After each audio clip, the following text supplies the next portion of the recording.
Welcome back, everybody. Today we are talking about mass murder again. In the previous video, we actually talked about should firearms be allowed in schools. And in this video, we are talking about yes, firearms should be allowed in schools. And I'm talking about why. So like I said, we're talking about mass murder. I don't say school shooting. Most people know that, okay? And sometimes I'll slip up and still say that, but this is mass murder. It is generally mass murder of helpless individuals, our weakest people. Now that is a poor way to say that, but that is the truth. A child, an infant, 5-year-old, a 10-year-old, or even a 16-year-old or whatever, are physically less able in many ways, and in many ways they are mentally less able to do well in society. It's a weird spin on this, but they are disadvantaged. They are weaker. We need to protect our weak and valuable humans. Now, there's other weak people we want to protect also, like that's a different thing. But so this was a mass murder. It was not necessarily at a school, but it was at a school sporting event. And that's one reason it was a little bit different than others. And also one's pretty big glaring way that this is different than other educational mass murders is that this was perpetrated but not by an estranged former student, but most definitely is perpetrated by an estranged adult family member who carried this out on his family. And so in some ways, this was a domestic dispute, which is a horrible way to frame it, but it occurred at a school, at a educational event, sporting event. So this individual got in there with a firearm, which was prohibited. He may or may not have had an illegal firearm, or maybe came about it illegally.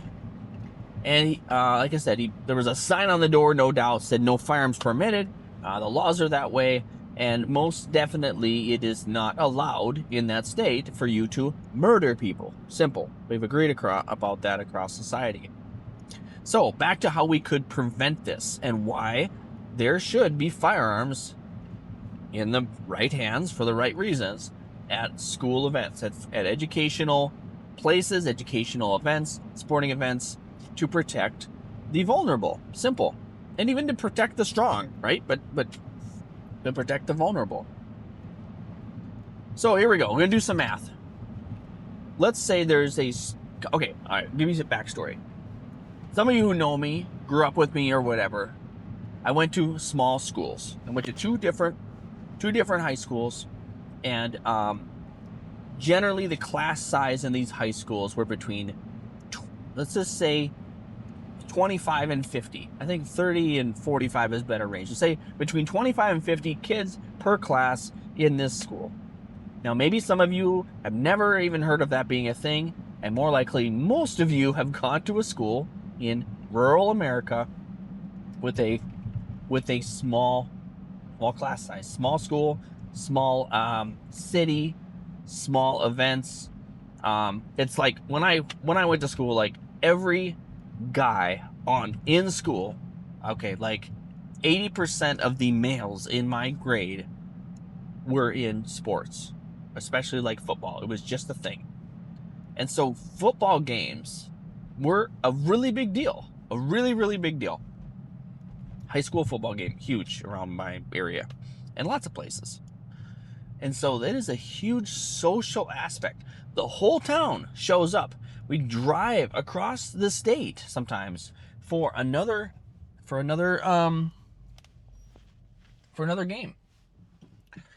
to go cheer on our team. Even if, like the kids had all grown up and graduated, they'll still show up for the homecoming game. The parents would still cheer them on even when their kids weren't playing anymore. It was a social thing, a really, really big deal. And of course, these football games are almost always held outside.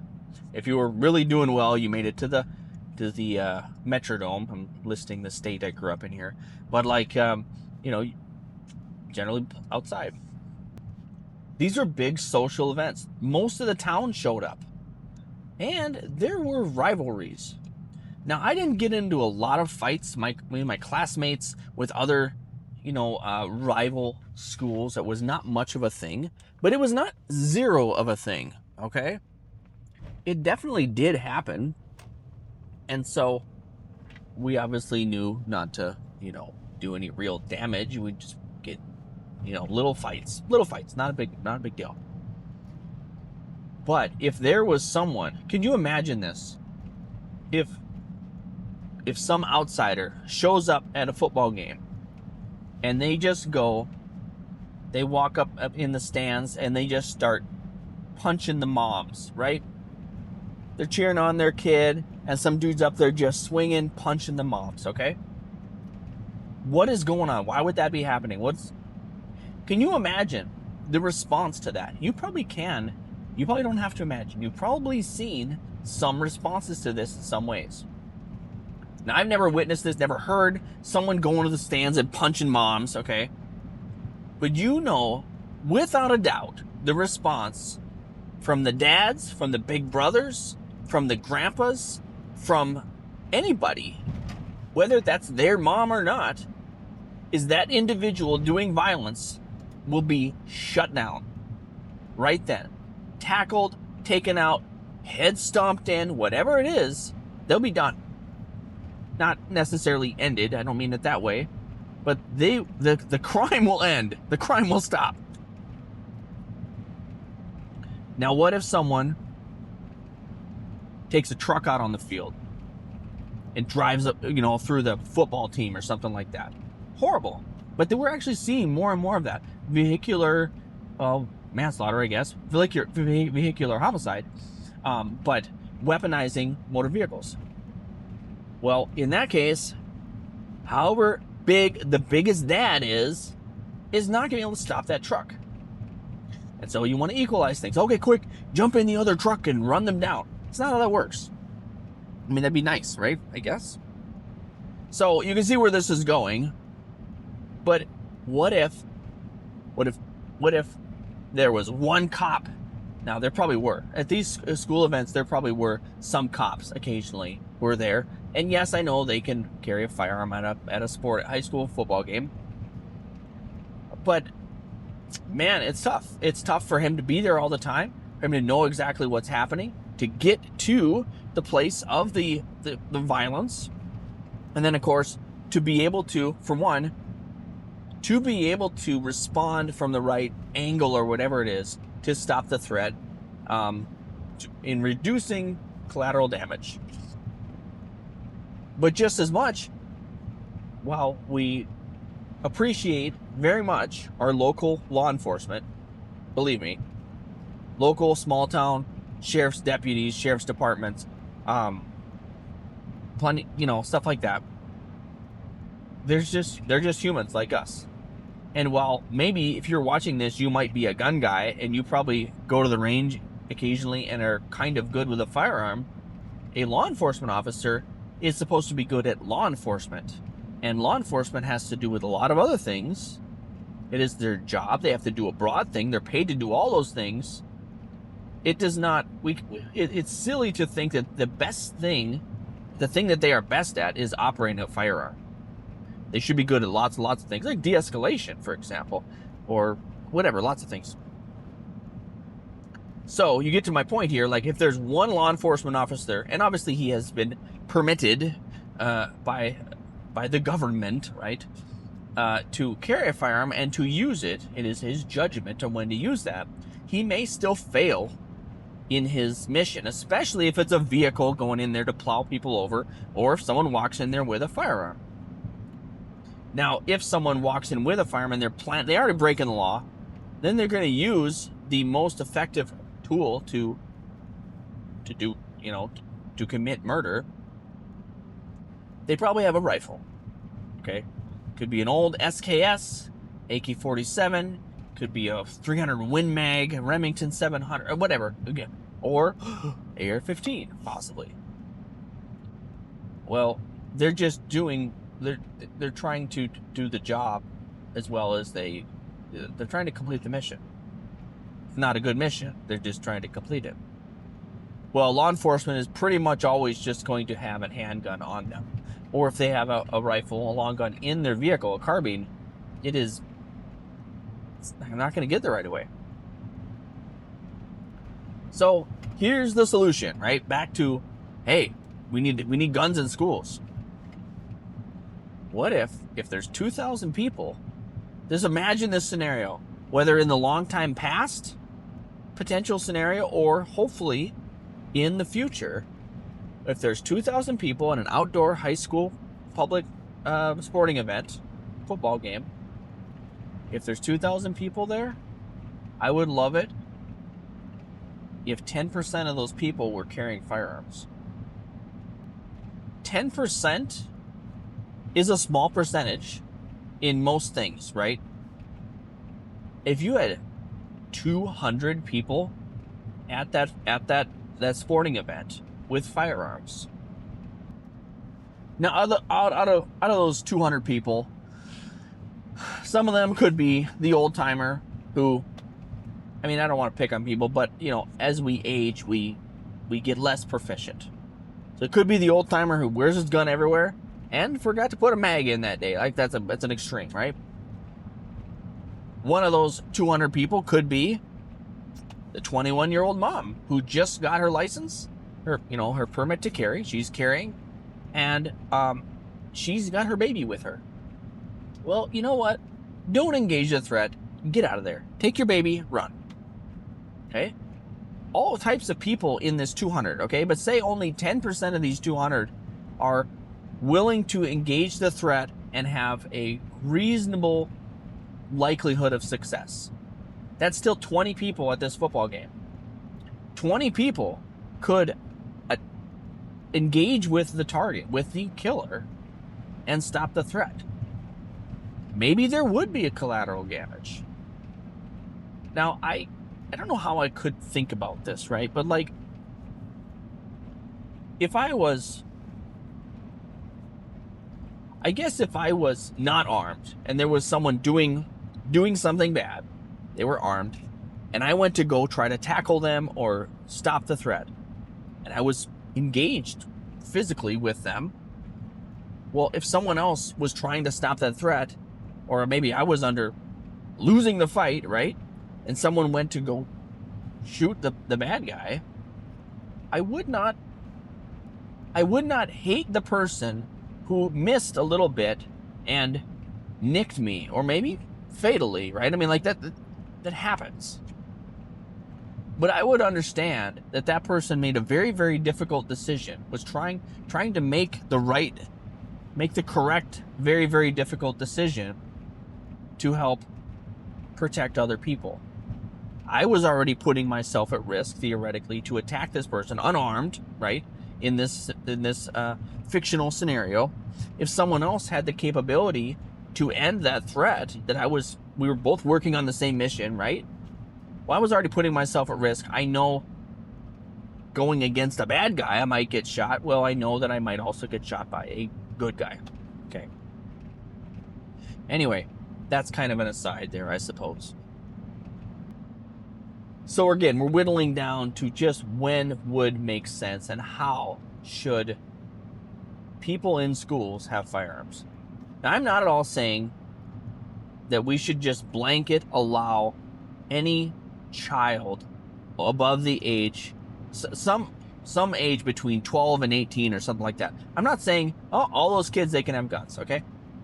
Now, I do feel that there is a place for it when a young person proves their maturity, and that is very broad, that's a whole different discussion. But if they prove a level of maturity, just like hunter safety, you can go hunting when you're 12. Well, maybe there are people who are in shooting teams in high school. There's competitive shooting teams that can occur, and perhaps that might even be allowed in the school. Maybe not. Okay, I'm saying that's not what I'm pushing for. But it makes absolute sense. Let's go the other direction. My brother, two brothers. One is still in the military, and the other one has retired from the military. And both of them could choose to volunteer their time, or even as a job, to be security, right? Yes, I know that we do have armed security at some schools, but I'm saying, without question, that needs to be more. There needs to be more of those people. Then again, it is an expensive thing, right? That's another staffer. But what if you had multiple duties? So just say the custodian. And the custodian, he didn't have to carry a gun, but if he attended classes, if he showed his performance, and he maintained I don't mean just classes, like if he went to firearms training classes, right? If he was already, he showed his competency, proved his competency in firearms proficiency, and also de-escalation, for example. But really, we're looking at, like, someone has already said, I'm breaking the law. If you're going into a school or a hockey rink and you are showing very clear signs of assault, right? You have a firearm up and you're presenting it, at unarmed people, right? It is likely you intend to pull the trigger, okay? And so if someone was able to be there to respond to that threat, obviously that could reduce the damage. Obviously, those people who are directly designated as first responders, as force responders, they would need to choose to put themselves in harm's way, even if the chance is very slim. Obviously, that's one level. I think that's probably the best level, in addition to just hardening the schools themselves. Better locked doors, key card access, even just like the mentality of, hey, who is that? Why are you in here? Hey, get on the intercom. Hey, principal, whoever, there's someone in the hallway. Whatever that is. Because not only does that potentially stop someone at that moment, but that creates a culture and a precedent of reducing the likelihood for a nefarious mission to be carried out, to be successful.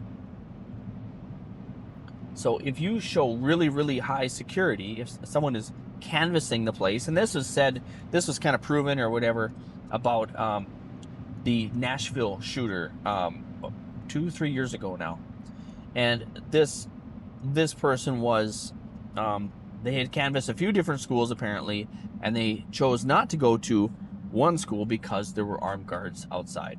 Okay, doesn't mean those armed guards would have stopped the threat necessarily, right? But that is still a dissuasion, right? To dissuade that person from trying to go carry that out. So even just like doors which you can't bust into, right? Like, simple doors where the windows are small enough you can't walk through, right? Or even that the window you can't reach your hand around and unlock it, kind of thing, right? Obviously, alarm system. If someone busts in, let everybody know. The school threat drills that people practice, just like a fire drill. All those things are really, really important to harden the schools and reduce the make the target less soft. Okay, a soft target, a weak target is going to be taken advantage of. They're vulnerable. We learned this from nature, right?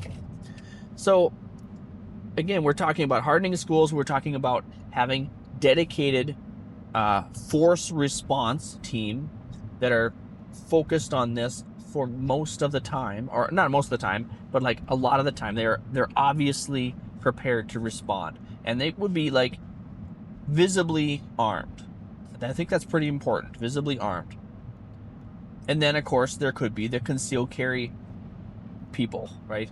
Teachers or lunch ladies or whatever it is, who are still armed and maybe not very well, maybe not the best training, maybe not even really very willing to put themselves in harm's way, but they need to be a little bit willing to. If you boost those numbers up, okay, say you've got 500 kids in that school. Okay, let's whittle this down. How many faculty?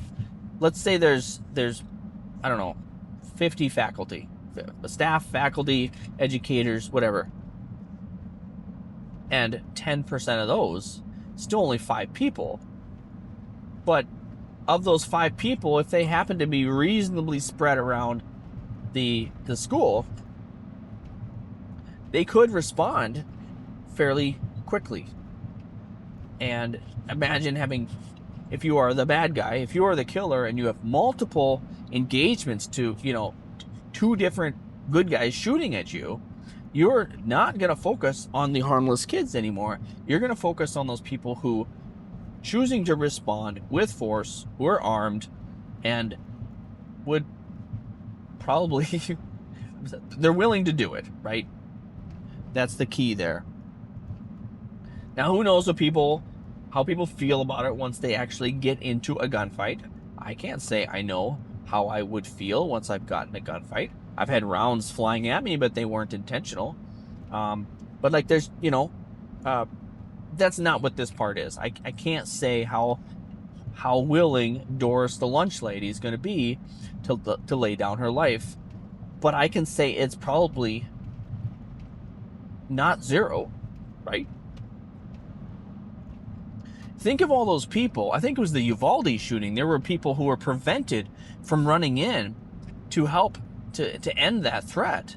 The local law enforcement prevented. They physically stopped. They detained someone who wanted to go in and stop the shooter. I don't really recall actually if that person was armed or not, but clearly people were willing to try.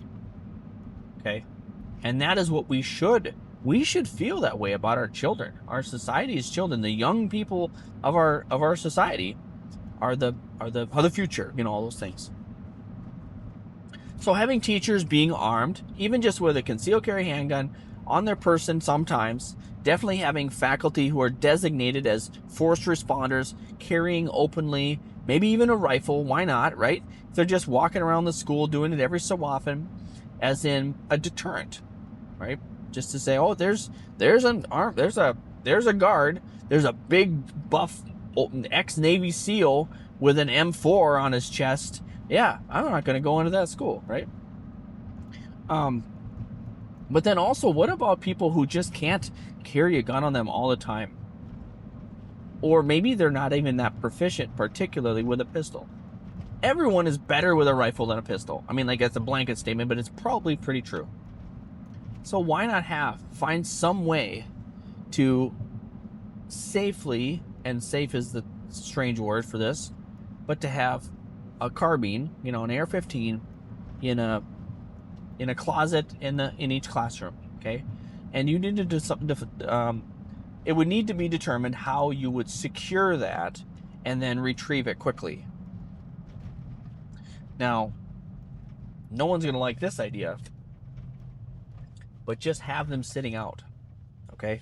Now, I'm not saying this is the wisest idea, but we should get to a point in our society. We should get to a point in our society where we can have firearms out and we know what they're for. So in most school hallways and most businesses, there's a little white box with a plexiglass window, and inside it is a fire extinguisher. Break in case of fire, right? Well, those things do get broken sometimes, but they pretty much never do. People know not to do that. Even if they choose to do the wrong thing, right? They know they shouldn't do that. Don't break that. That's there for a reason. And so to some extent, we should reach a point in where firearms can be leaning against a wall in my bedroom, for example, and depending on who is there, depending how actively engaged I am or not there, whatever, the children may be around and they will not touch that. It's not a magnet. It's not something that they are going to directly go to and do something horrible with unless they have no discipline, unless their curiosity is greater than their respect for that thing. Okay? And that is a lesson for all. That's for parents and children, and I have not achieved this, but we should all strive for striking that correct balance. Someone's respect for something is stronger than their curiosity for that thing. Okay. Anyway, it would be great if the shop teacher in his office, hey, kids, don't go in my office, but it's unlocked, right? That he's got an AR-15 right there. Doesn't even mean the magazine is next to it, whatever. You could even have break glass in case of emergency, and the magazine's in there. I don't know. It doesn't mean no one can break it. It's just one more little level of what you of a deterrent for someone to deter them from doing the wrong thing.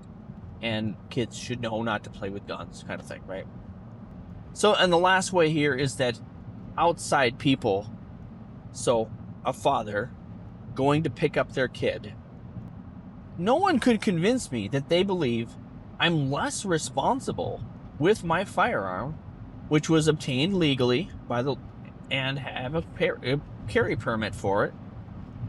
No one can convince me that I'm less responsible with that around my children and my children's peers and the people who are teaching my children than I would be out in public. If I go to a gas station, if I go to Applebee's, and like, I can have my gun there. Why couldn't? And those are not the people I care about, right? So it's very, very strange that that is a rule, because it doesn't even stop people. Clearly, we still have mass murder occurring in schools, and where people just bring the implement in, they bring the tool in to complete the mission, which is expressly prohibited from being there. The law doesn't stop them. What stops them is force. What stops them is the clear understanding that there will be consequences. There will be deadly consequences. Now shift that to a sporting event where you have the whole town is there, and even if you didn't say everyone is allowed, now I don't think that discrimination is wise or ethical, but you could say, okay, only if you're EMS, only if you're on the fire department, only if you're a military, and that's a wrong line to draw, right? You could just say, oh, some of you are allowed to have firearms at sporting events, but no one, basically no one except for law enforcement, and we know that they can't do the job. And not picking on them, but they're outnumbered, right? There's not enough people to respond to those threats. And so across the board, if you have 2,000 people in a hockey rink, and 10% of them are armed, and 10% of those people, which is still 20 people who are willing to and have the capability to respond to the threat, a force responder, what is the harm? What is the harm? Because any one of those people who is armed, if they legally bring a firearm into a hockey rink or whatever, and they start committing murder, the 19 other people willing to respond will end that threat immediately. But that one person who can legally bring a firearm there will know that they cannot, if they actually have intent to go commit murder, then there's something wrong. They're trying to defend everyone there and commit murder? That's strange. But they're going to know there's 19 other people who will end that person that quickly. Potentially end that person faster than they will even get to commit to fill out to accomplish their mission.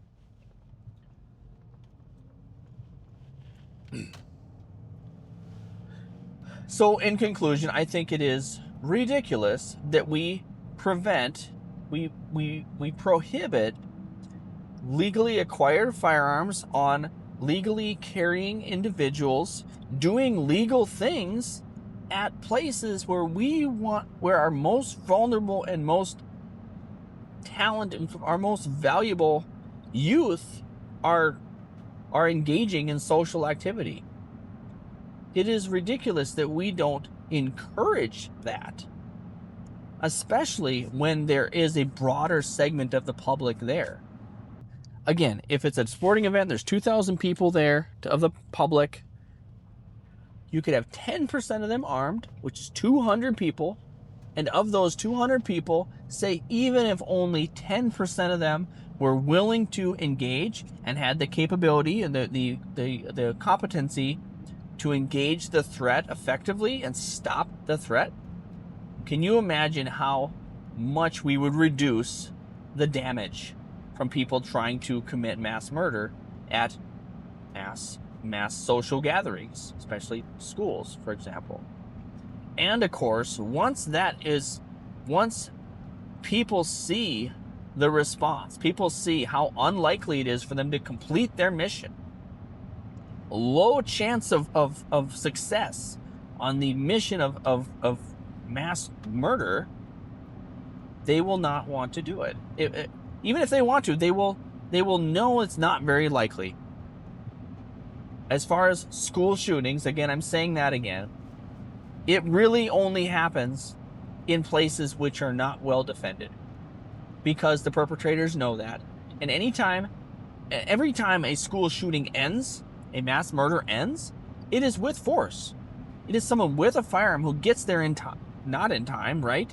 Who gets there and ends the threat. And as soon, pretty much unequivocally, when the killer is met with force, the mission is over. They end themselves or someone else ends them. They have now they've redirected their focus, and the killing has stopped, or killing of innocent people has stopped. All right, that's probably it. This is already a little longer than I expected. Thanks for sticking around. Oh, by the way, did you enjoy my drive? Yeah, it's springtime, so I took the camper out from I don't know if you can see the camper in the back, but took it out of storage, taken it out towards the lake. I don't have a lake place, but I'm storing it near the lake where I'm more likely to use the camper. And it's a beautiful drive. So thanks for sticking with me this long, and that's it for now.